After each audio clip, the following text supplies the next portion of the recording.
Hello Year 8, welcome to this first lesson of 2021 that you'll be doing from home. Now what I'd like you to do is use the video to work your way through today's lesson. You can either use the video and pause it whenever you need to complete a task, or if you have a look on Go for Schools, there's also a presentation file and a PDF if you prefer to work this way. Just do whatever suits the equipment that you have available to you, but it's probably easiest to use the video. I'd like you to work your way through the video and follow the instructions for writing tasks into your book.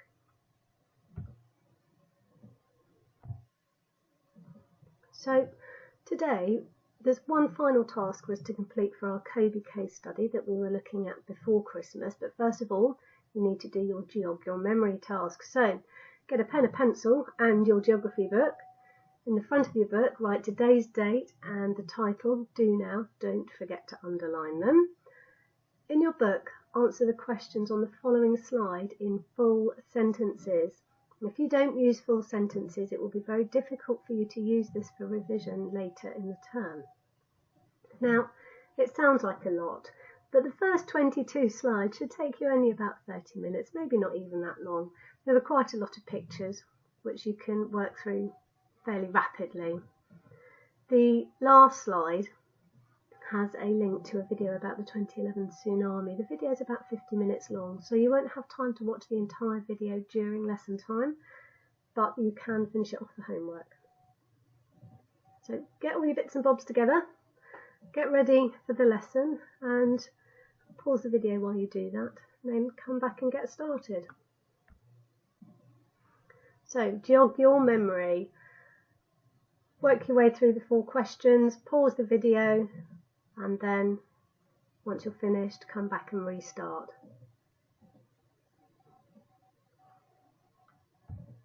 Well, I hope you remembered that the Kobe earthquake was in 1995. Our second question there, what is the name of the plate boundary where the plates are moving in opposite directions? This is a constructive plate boundary. This is where we have magma upwelling and it's creating or constructing new tectonic plate as that magma cools.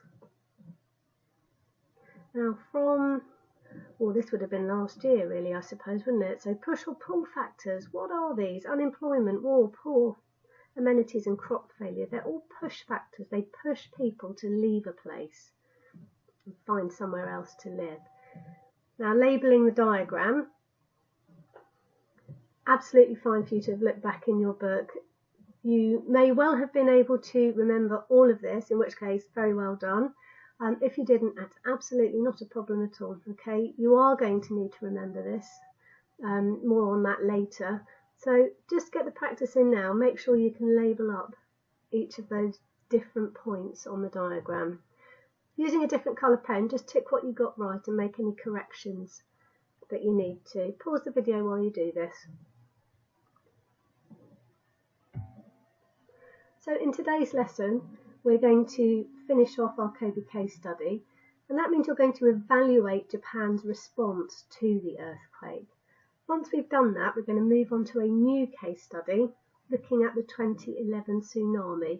We're going to look at the causes in the same way that we did for the Kobe earthquake, so exactly the same pattern of work. We're looking at causes, we're identifying and categorising the effects of the tsunami, and eventually, not today, but next lesson, we will be evaluating the effectiveness of the responses to that tsunami. So just under where you've done your Do Now task, please write this new title, Effectiveness of Responses to 1995 Kobe Earthquake. Just take a moment to do that now. So, your task. How did Japan do? Did they respond well to the 1995 Kobe earthquake? What do you think? I'd like you to create 2 headings in your book. You can do it as a table, as I've done on the slide here, or 2 separate lists. It doesn't really matter so long as you can get the information down into your book. The headings that you want are ways they responded well and what they could have done better. Look back through your Kobe case study and look at the responses to the earthquake. What went well? what could they have done better? I'd like you to try and get 3 or 4 points onto each list. So stop the video now, carry out this piece of work, shouldn't really take you more than 5 minutes, and then move on to the next slide. So how did you get on with that task? Hopefully you'll have found quite a few points looking back through your work. I'd like you to use a different colour pen now and check the points you've put on your list against this list that I've put here, and also just take a moment or two to add in any that you might have missed. So ways that Japan responded well: they spent 11 days searching for survivors.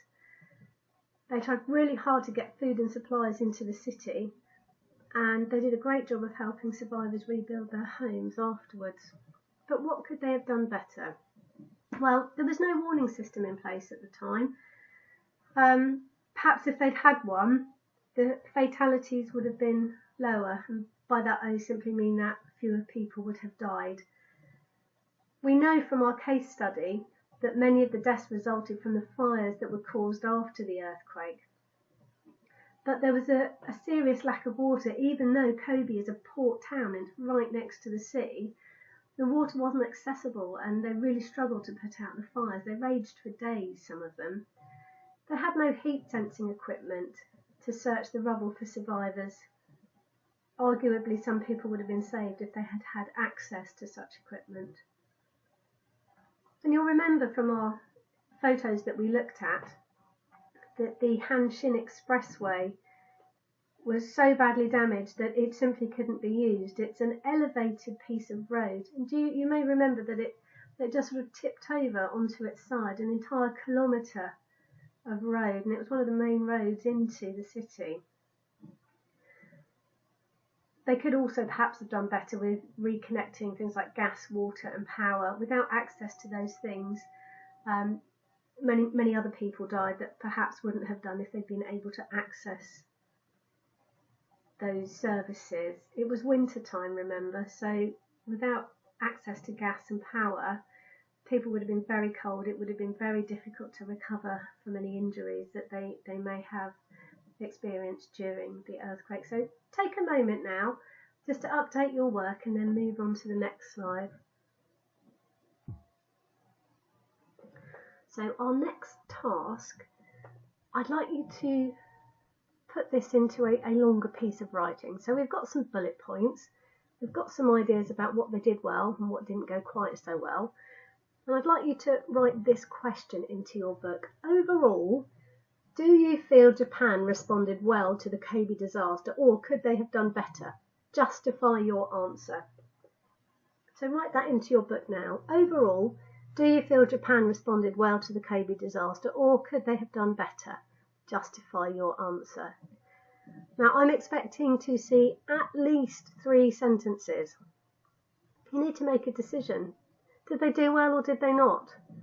And then you need to use some evidence to support that decision. So you need to be mentioning some of the things that we've just done in the previous task. So you could talk about the Hanshin Expressway, you could talk about the fires, you could talk about how they searched for survivors. Okay? And it should take you about 6 to 10 minutes to do a really good piece of writing on this. Okay? Once you're done, I'd really like you to submit it on Teams. The assignment is ready and waiting for you. You don't have to do it right this minute. You can do it later. So before 5 o'clock, I think I've got a 5 o'clock deadline on it. So if you could just make sure you get that to me by the end of the day, I will do my best to mark it for our next lesson. Stop the video and then come back once you've completed this task. So that concludes our Kobe case study, and we're moving on to our 2011 tsunami case study now. So in your book, I'd like you to write a new title: Impacts and Responses to Japan Tsunami 2011, and don't forget to underline it with a ruler. On the next slide, there's an example of how I want you to set up your book for today's lesson. You need to turn your book on its side and use an entire page to draw out what's on the next slide. Okay? We're not going to be filling in all of the boxes today. but we are going to be doing 2 of them. So move on to the next slide, and I would like you to write this into your book. Remember, turn it on its side. You want to use an entire page for this. You want 4 boxes labelled up as I've put on the screen here. And in the top left one, make sure you leave a space for a diagram. You can draw it if you really want to, but I already have them printed out, so when you're next in class I can give those to you. You can just stick it into your book. Stop the video, draw this into your book, and then move on to the next slide.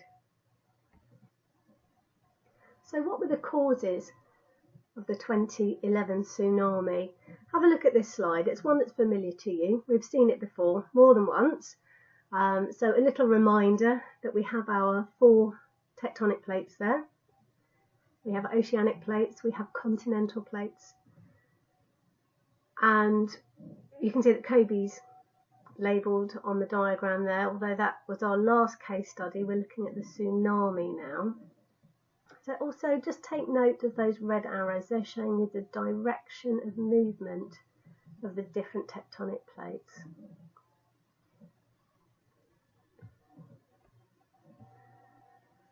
This slide shows us where the epicentre of the earthquake was that caused the tsunami. So it's some distance out into the ocean, and you can see that in the bottom right hand corner there's a scale.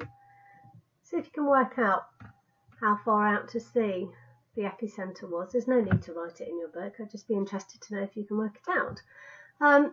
On this slide there's also some effects of the earthquake and the tsunami. So we can see that in Sendai a hotel collapsed and people were buried in the rubble, and that fires started and a wall of water came flowing into the city. We can see also that in Tokyo, hundreds of kilometres away, 14 fires broke out after the quake. So just take a moment or two to look at this image and take in the information that's on there. So we have effects, we have the location of the earthquake that caused the tsunami. Then move on to the next slide when you're ready. So the causes of the 2011 tsunami. We know that tectonic plates move, and we know that oceanic plates subduct under continental plates. And from that map we could see that the earthquake was quite firmly into the Pacific plate. So I'm hoping that you would have been able to work out that what happened was the Pacific plate went under the Eurasian plate, and that's what caused the earthquake. And I've put some text in that box there, which I would like you to copy into your book. I'll read it out for you now. There was an earthquake under the ocean due to the Pacific plate subducting under the Eurasian plate. This caused the edge of the Eurasian plate to flip upwards and displace the water above. This spread out like shock waves as a tsunami. Just copy those 3 sentences into the correct box in your book, and you'll see I've actually put the diagram there that I will be giving to you when we're next in the classroom. If you're feeling artistic, feel free to draw a little diagram yourself. That's absolutely fine. Once you've finished, pause the video here, copy in those sentences and move on to the next slide. So for the next few slides you're going to be thinking about impacts or effects. What happened? What were the effects of the tsunami? Have a really good look at these pictures. What do you think they represent? What can you actually see directly in the pictures? And what can you infer? And that means you might not actually be able to see it, but it would be a reasonable assumption that something has happened. So, for example, the lady on that picture in the middle at the bottom, she's probably lost someone, maybe lost a family member in the disaster. And we can see in the picture in the bottom right, we have a massive wall of water pouring in from the ocean, and it's pushing or sweeping away cars and vans. You can just see them in the water. Now, we can't directly see it in that picture, but if it's doing that to vehicles, I think we can infer that it's going to damage the buildings that it'll be meeting any moment after it moves inland further. So in your effects box, so that's the top right hand corner of that table, see if you can just jot down a few ideas about what happened, what were the impacts of the tsunami. The next few slides have more images on them, so again, do exactly the same thing. Look at the images, work your way through it, and jot some notes down into that box.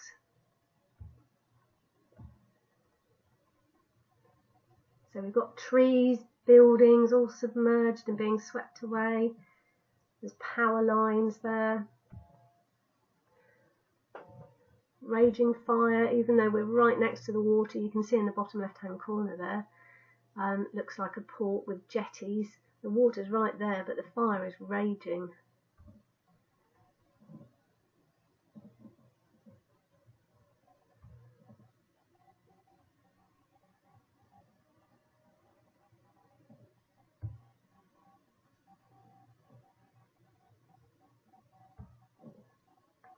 I've written down some other effects on this slide here.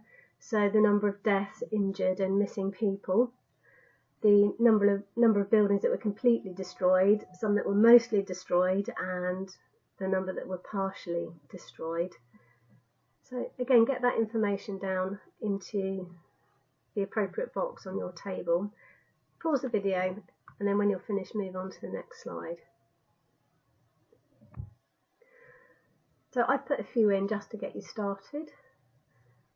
So we had thousands of deaths, thousands injured, thousands missing, hundreds of thousands of buildings either completely destroyed or partially destroyed, and it cost an estimated $235 billion US. So the cost kind of to a certain extent will come afterwards, so we call those a secondary effect, and you'll remember this from the Kobe case study. There are things that happen directly as a result of the earthquake, or in this case the tsunami, and there are things that happen sometime later, and they're called secondary effects. So again, pause the video while you just check that you've got at least those bits of information in your book, and then move on when you're ready. So to finish today's lesson, I would like you to watch as much of this video as you can. It's a documentary about the 2011 tsunami, and it's about 50 minutes long. You should be able to watch about 30 minutes in the time remaining to you from this lesson, and you can finish it off for homework. Now, while you're watching, I'd really like you to think hard about the questions that I've put here. So what caused the earthquake and tsunami? We've had a little look at that, but there's a really good description in the video, so I'd like you to pay close attention to that. And you can also update your notes in your book. What were the effects? Can you split them into primary and secondary? Are there any on the video that we haven't already covered in the lesson? And again, add them into your book. How did Japan respond to the tsunami? Again, this is something that you can start putting into your book. I think it's the bottom left-hand corner for responses. And do you think they did a good job, the people and the government of Japan, in how they responded to the disaster? And finally, just as a reminder, anything that you don't get to watch during the lesson, feel free to continue if you want to and take a bit longer to finish it off. Alternatively, you can do this as a separate task for your homework. If you have any questions, I will be available on Teams. You can email me, and I will try and phone some of you as well during the day to see how you're getting on. But any questions, any problems, please just drop me an email or contact me on Teams, and I'll help you out as soon as I can. Good luck, everybody.